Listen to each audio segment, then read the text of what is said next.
Muy buenos días para todos.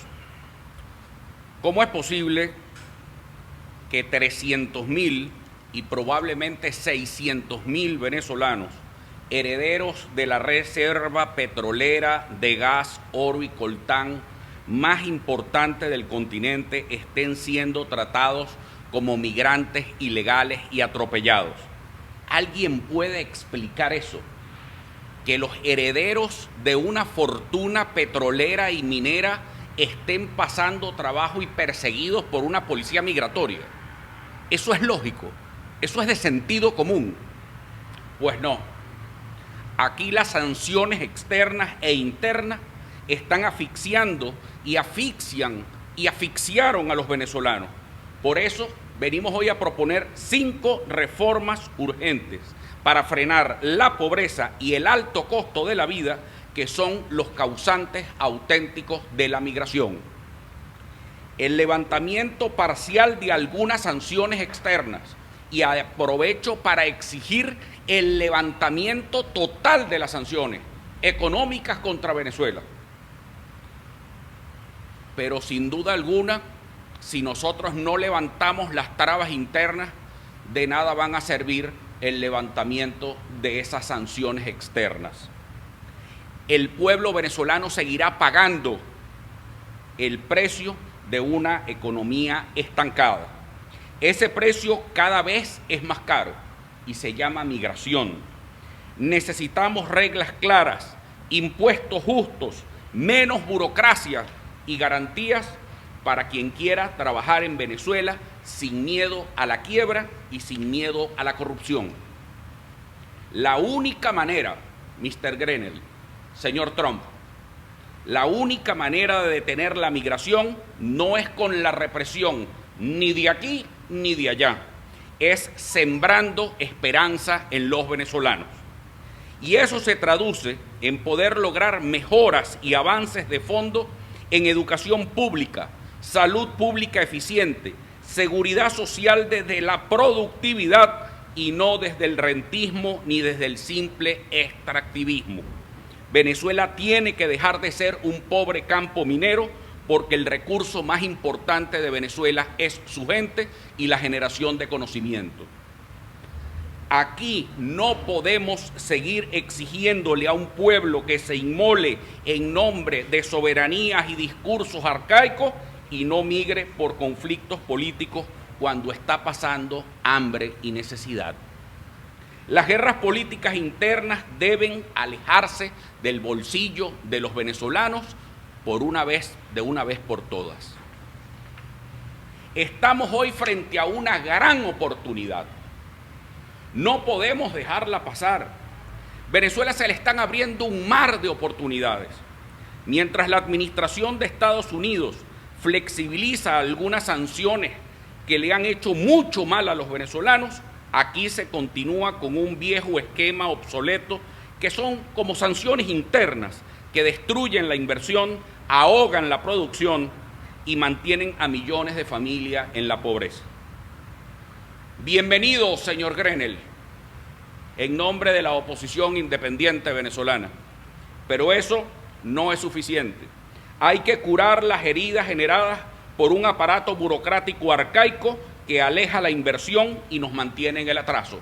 Levanten las sanciones, unos en el norte, y levanten sanciones también aquí, con reformas económicas claras y pertinentes para que los venezolanos no tengan que andar ni por el Darién ni siendo perseguidos por una policía migratoria dentro de los Estados Unidos.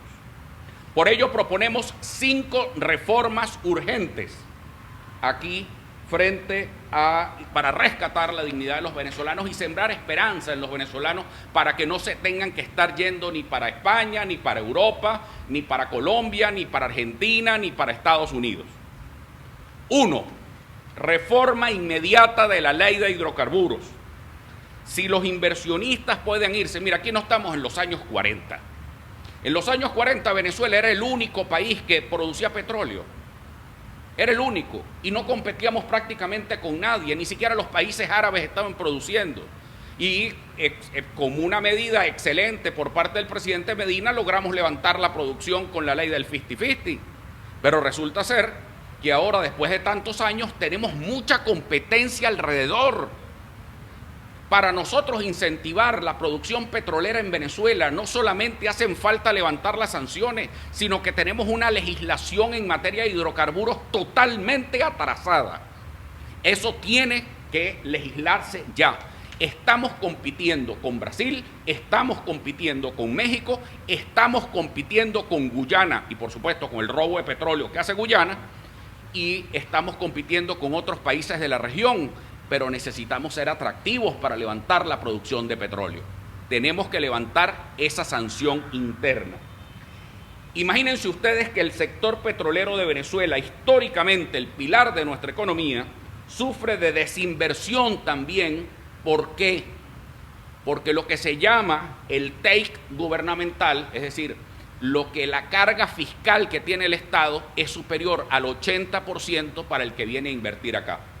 Mientras en Guyana tienen el 50%, mientras en Brasil tienen el 60%, mientras en México está alrededor del 60%, es decir, si usted quiere invertir en materia petrolera, ¿para dónde va a ir?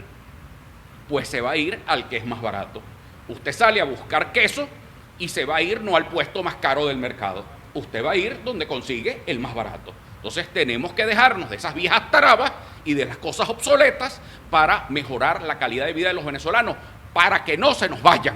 Estamos hablando de migración, pero estas son medidas que hay que tomar ya. Ok. Además de ello, yo le propongo a la ciudadana vicepresidenta de la República, con el debido respeto, tomar las siguientes medidas y incluyendo a la Asamblea Nacional. 1.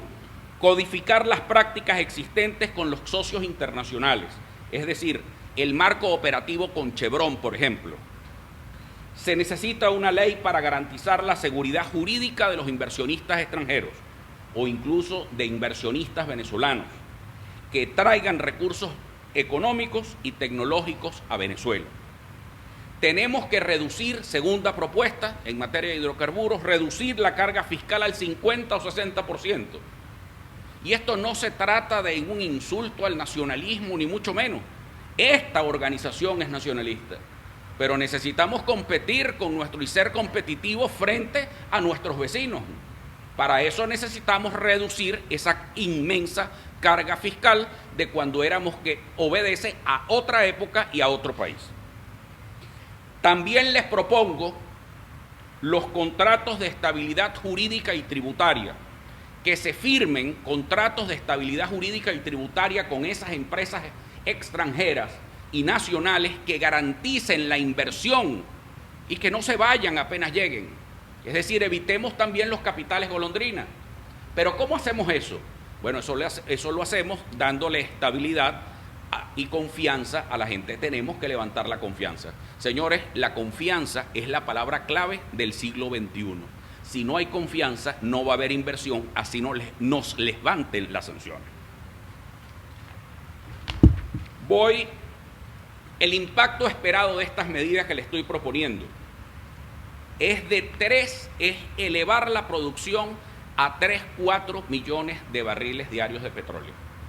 Es decir, ¿podemos llegar a esa meta? Sí, si abrimos y damos las condiciones para que vengan precisamente esos inversionistas a Venezuela.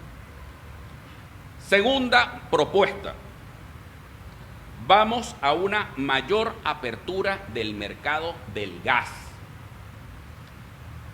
Venezuela posee la 8ª reserva de gas más grande del mundo y la primera reserva de América Latina, pero el control de precios limitando su desarrollo, trayendo especulación, escasez y mafias en la distribución. Y de eso conocemos bastante todos los que estamos aquí en esta rueda de prensa, el tema del gas en los sectores populares. Es decir, no solamente es la inversión en gas, la inversión para extraer ese gas y poder exportar gas, sino porque yo creo que debemos liberar el precio del gas local para acabar con la mafia y le damos una política especial para los sectores populares, porque en los sectores populares es que está el tráfico y la mafia que impiden que la gente pueda tener sus bombonas a tiempo. es decir, programas sociales eficaces. Ok. Necesitamos permitir, dentro de esta política y esta propuesta del gas, permitir que las reservas de gas costa afuera puedan ser extraídas del fondo marino y dirigidas directamente a los mercados internacionales vía licuefacción en plantas flotantes o en Trinidad. Es importante entender que la exigencia de dirigir ese gas a tierra firme vía gasoducto aumenta significativamente para los inversores el riesgo de los proyectos y juega en contra del objetivo estratégico de maximizar su producción. Creo que con un mercado de gas doméstico competitivo podíamos atraer en inversión extranjera más de 5.000 o 10.000 millones de dólares. Son medidas que debemos tomar de inmediato. Tercera propuesta, y esta va a generar debate, pero hay que salir del estancamiento y de la habladerita de paja. Tercero, vamos al tema de la deuda venezolana. Debemos más de 160.000 millones de dólares que están en default. O sea, Venezuela le debe 160.000 millones al mundo. Pero mientras tanto, nosotros tenemos aquí unos activos que están paralizados. Aquí hay zonas industriales completas, por ejemplo en el TUI, que están completamente paralizadas porque hay empresas que fueron expropiadas o empresas que simplemente son del Estado que están bajo ruina. ¿Y por qué no hacemos un swap? ¿Por qué no hacemos un canje? Vamos a sentarnos con el capital internacional y hacemos canje de esa deuda que tenemos estancada y que nos van a devorar los intereses y que nos estamos hipotecando por generaciones, en vez de utilizar esos títulos de deuda para canjearlos por empresas que hoy están inactivas. Yo no estoy diciendo por empresas que están activas, o porque, no, es por empresas que están inactivas, que están además produciendo lo mínimo. No vale, vamos a mover la economía nacional para sembrar esperanza y los venezolanos no tengan que estar saltando paredes en Nueva York. La idea es que aquí nosotros podamos mover la economía, que podamos hacer esto, una empresa produciendo y produciendo bien en la zona industrial de Tinaquillo o en la zona industrial de Valencia. Nosotros podemos lograr que muchos venezolanos no tengan que estar pasando por ninguna frontera, porque la gente porque es montañista, porque le encanta pasar la selva, no, porque no tienen esperanza. Y por eso es que yo creo que nosotros debemos, por ejemplo, canjear deuda por acciones. Eso tiene que darse. Y estoy dispuesto a dar el debate donde sea. Presidente Maduro, es con usted. Ya que tanto se empeña en el cargo. Mire, vamos a mover la economía. Canje de deuda por empresas que están arruinadas. Para ver si activamos el empleo de los venezolanos y la gente no tiene que irse a correr por los Estados Unidos. Fíjense.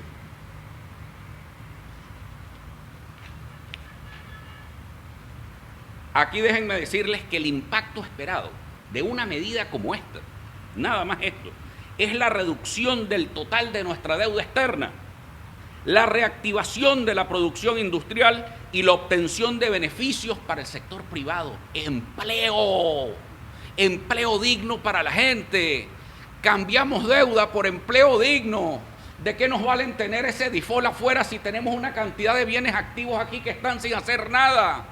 Es como que si usted es millonario, heredó una parcelita en Santa Lucía del Tuy o tiene una parcelita por allá en la zona industrial de Macarao y resulta ser que la tiene inactiva. Usted está pasando hambre, pero es dueño de un terreno. Señor, búsquese un socio que ponga una platica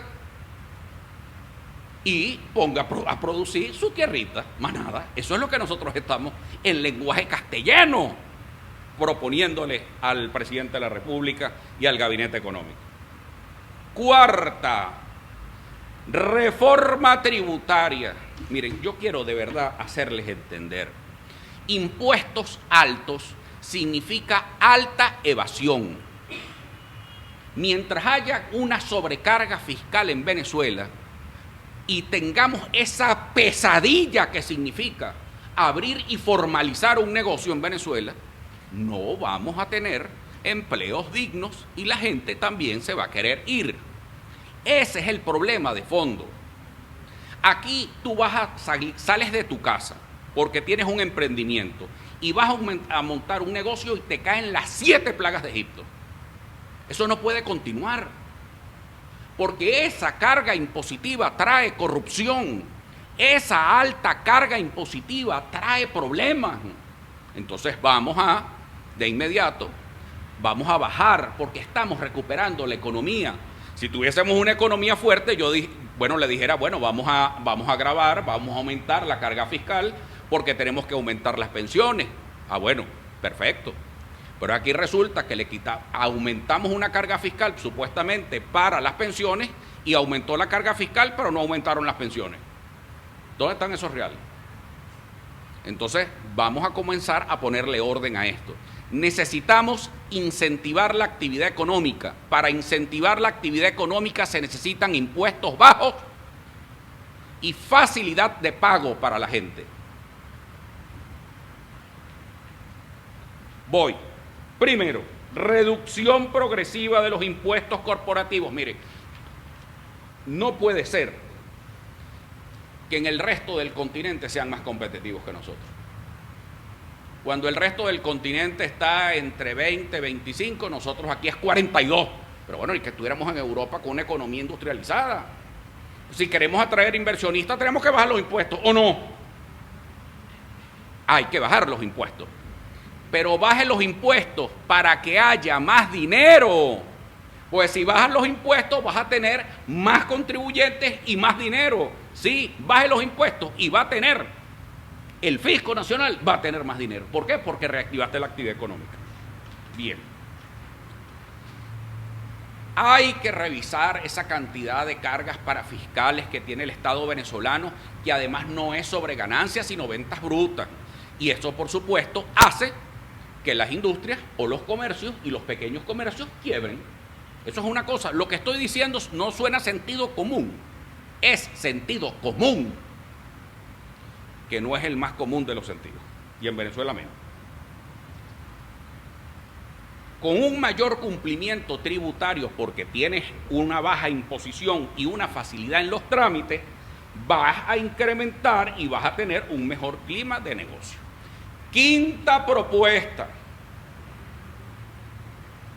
simplificación burocrática, eliminar el infierno de los trámites en Venezuela.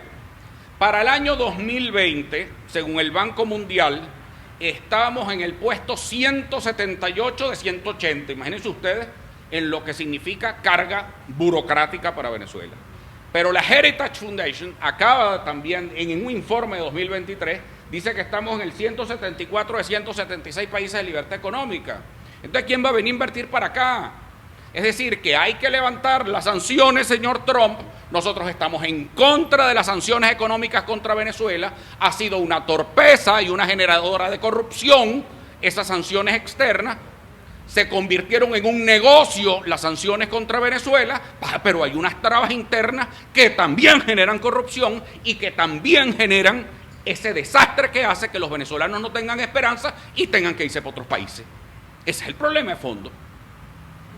Simplifique burocráticamente una taquilla única, que en 24 horas usted quiera registrar una compañía y en 24 horas usted la tenga, pero no, tienes que pasar 4 meses, habilitar no sé cuántas cosas, pagarle a fulano, pagarle a sutano, pagarle a sutanejo, y todo en dólares. ¿Y qué pasa con eso? Desincentivamos la inversión, no hay empleo, no hay esperanza y la gente se va. Tenemos que generar esperanza. La única manera, señores, de parar la migración en Venezuela y de detener la migración, Mr. Grenell, es si generamos esperanza en nuestros países. No se trata de programas que nos den plata, porque ya vieron lo que pasó con la ayuda humanitaria. Eso huele mal, lo que pasó ahí. Terrible, porque además los que supuestamente querían cambio, entonces resulta ser que ahora están involucrados en hechos de corrupción. Bueno, eso ya lo hemos denunciado aquí varias veces. Pero lo peor no es eso. Lo peor es que también tenemos unas trabas internas, porque no solamente lo culpable lo desde afuera, no, es que tenemos que revisar aquí adentro. Entonces estamos hoy frente a una gran oportunidad de reformas económicas. Yo les propongo estas 5. Reforma de la ley de hidrocarburos, reforma del mercado del gas, reforma de toda la carga tributaria, bajar la carga burocrática, que es demasiado importante, porque necesitamos un país normal para que la gente viva bien y los venezolanos no tengan que ser perseguidos en ninguna parte del mundo por nadie. Entonces, por eso, hoy nosotros exigimos no solamente el levantamiento de las sanciones externas, sino necesitamos cuanto antes y urgente reformas económicas para no perder otra vez el tren. Porque van a levantar las sanciones, pero vamos a continuar nosotros con un esquema de gobierno burocrático atrasado que no entiende que el país necesita reformas. Y cuidado y no los deja el tren también ustedes otra vez. Antonio, ¿en cuánto tiempo debería darse estas 5 propuestas? ¿Hay alguna prioridad en cuanto a jerarquización? Y quisiera saber si normalmente van a entregar ese documento ante alguna instancia para que pueda ejecutarse, más allá de la práctica. Mira, de inmediato dirigirlos al gabinete económico, estas 5 medidas. Yo sé que hay mucha sensibilidad en muchas partes de estos ministerios en hacer esto, pero también hay trabas internas. Es decir, sin duda alguna cada vez ha habido más conciencia en que estas 5 medidas tienen que tomarse a juro. El tema es que también hay fuerzas internas dentro de la Asamblea y dentro del gobierno que impiden que estas reformas se den. Pues nosotros también tenemos que empujar que estas medidas se den. Y pues son medidas que son paralelas. Fíjate, la firma de los contratos, la redacción de los contratos de estabilidad jurídica y tributaria, esos están previstos en el Código Orgánico Tributario. Vamos a ejecutarlo. ¿Por qué el Estado venezolano no puede firmar con un inversionista extranjero y le damos 10 años de garantía de que no se le van a cambiar las condiciones tributarias para que generemos confianza? Ya está, dale. Es decir, dale, que no viene carro. Dale, vale. No te quedes con la cosa para allá está. No es Grenell nada más, no es Trump nada más, es aquí también que tenemos que hacerlo. Y por supuesto nos vamos a dirigir a quien tengamos que dirigirnos, Mardoley.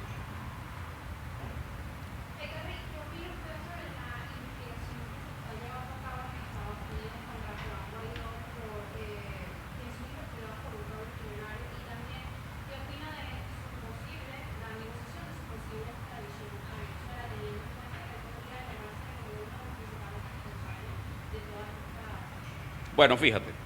Bueno, yo una vez le advertí al embajador Story que esto iba a llegar. Al señor James Story le dije, esto va para mal. Se están manejando de manera oscura los fondos de Venezuela en el exterior y aquí en esta misma sala nos cansamos de denunciar lo que estaba pasando en Citgo y en Monómero. Pero en ese momento una serie de gente nos llamaron de todo. No, vieron que ahora el FBI ahora está investigando eso.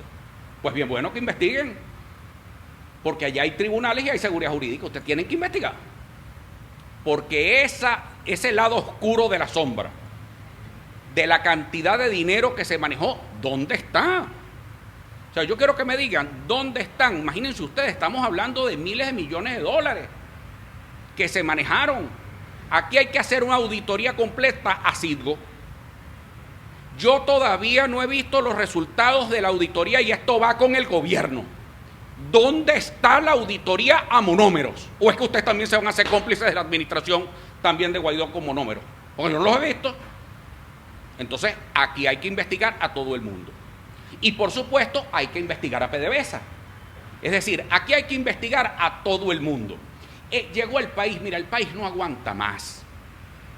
Si aquí hay que investigar a toda la oposición, que se investiguen a toda la oposición completa, pero también al gobierno y los mecanismos de transparencia. Fíjense, hay algo muy importante. Venezuela y los venezolanos tenemos derecho a saber cuántos cargueros petroleros están saliendo, ¿Por qué nosotros los venezolanos no tenemos una aplicación ahorita para saber cuántos cargueros petroleros están saliendo, cuántos buques petroleros están saliendo? Ah, no, es un misterio. Ah, porque eran las sanciones. Claro, es que las sanciones, por supuesto, hacían que el gobierno venezolano tuviera que vender incluso hasta costa afuera. ¿Y qué pasó con eso? Bueno, se generó el mercado negro de cripto, y Tarek El Aissami. Ah, pero necesitamos que haya transparencia, cada vez más transparencia, porque el único remedio para parar la corrupción de Venezuela es con transparencia. Ahora, lo que es insólito de verdad, que quienes estaban buscando un cambio en Venezuela, lo que estaban era guisando. Eso es indignante, chicos. Y que ahora después se hayan metido, pararon las antenitas otra vez. Con ese tronco de guisos que tenían, ahora quieren montar también un gobierno paralelo. Y el gobierno paralelo es precisamente para seguir con el negocito. Menos mal que el Trump se los va a quitar. Y ojalá que lo haga. Señora, con respecto al llamado a elecciones regionales y también municipales parlamentarias para el próximo 27 de abril, su posición al respecto, el APIS cómo se está preparando para este momento y también entendiendo que usted fue uno incluso de los que introdujo un recurso ante el Tribunal Supremo de Justicia, del cual aún no ha habido una respuesta. No, bueno, hubo una respuesta. Hubo una respuesta, un telegrama. Y bueno, yo, así como impugné, todos mis argumentos con relación a esa fecha están en ese expediente en la sala constitucional. No he visto la impugnación de los demás. Yo, si quieren, cuando quieran, les puedo dar toda la información porque a mí no me gustó todo el proceso del 28 de julio. ¿Por qué? Porque lo puse por escrito y está en el Tribunal de la República. Punto. Ahora, por supuesto, nadie va a generar no se va a generar un cambio de gobierno en Venezuela sentados en una poltrona, desde su casa esperando que una solución mágica pase. Por eso es que eso es embuste. Entonces, ¿qué tenemos que hacer? Seguir luchando. Este país va para un proceso de cambios, está en un proceso de cambios y el cambio es inevitable. Ahora, nadie a apoltronarse ni a creerse fantasías, hay que bajarse del cuento. Nosotros siempre hemos sido pro voto, vamos a seguir siendo pro voto, somos pro voto y defendemos la voluntad de la gente. Eso es como la gente, chicos, cuando a ti te roban el celular. Entonces, si te robaron el celular, entonces decides no comprarte más nunca un celular. Ah, bueno, está el colmo. Bueno, quédese incomunicado, pues. Entonces nosotros tenemos que insistir. Ahora, toda la materia política y toda la política del lápiz la va a expresar el secretario general, Eric Ondarroa, en los próximos días, donde nos vamos a pronunciar sobre las elecciones regionales y parlamentarias. Lo que sí aclaro es que la alianza del lápiz es absolutamente independiente y no formamos parte de ningún tipo de plataforma política. ¿Pero creen en el Consejo Nacional Electoral para participar en el proceso de abril? Yo creo en los venezolanos. Bueno, pero el Consejo Nacional Electoral es que organiza la elección. Bueno, pero yo creo en el voto de los venezolanos. Si creo en el voto de los venezolanos y creo que en la voluntad de los venezolanos, está además en la firmeza de sus dirigentes defender la voluntad de los venezolanos. Ahora, si tú te escondes en una embajada es difícil. ¿Para ustedes hay garantías para participar en una elección regional legislativa? Lo mismo que hace poco detuvieron uno de los candidatos que participó en una presidencial.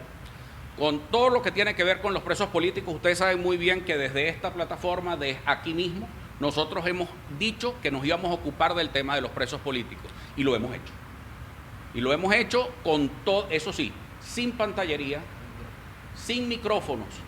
Actuamos con una diplomacia, agradecemos muchísimo a muchos personajes de la comunidad internacional que también guardan discreción para lograr la libertad de cada uno de esos presos políticos. Faltan muchos, sí, faltan por salir y vamos a seguir luchando para que en Venezuela no hayan presos políticos y haya un gran entendimiento nacional, porque un país entendido es un país próspero y un país que sale adelante. Necesitamos consenso nacional.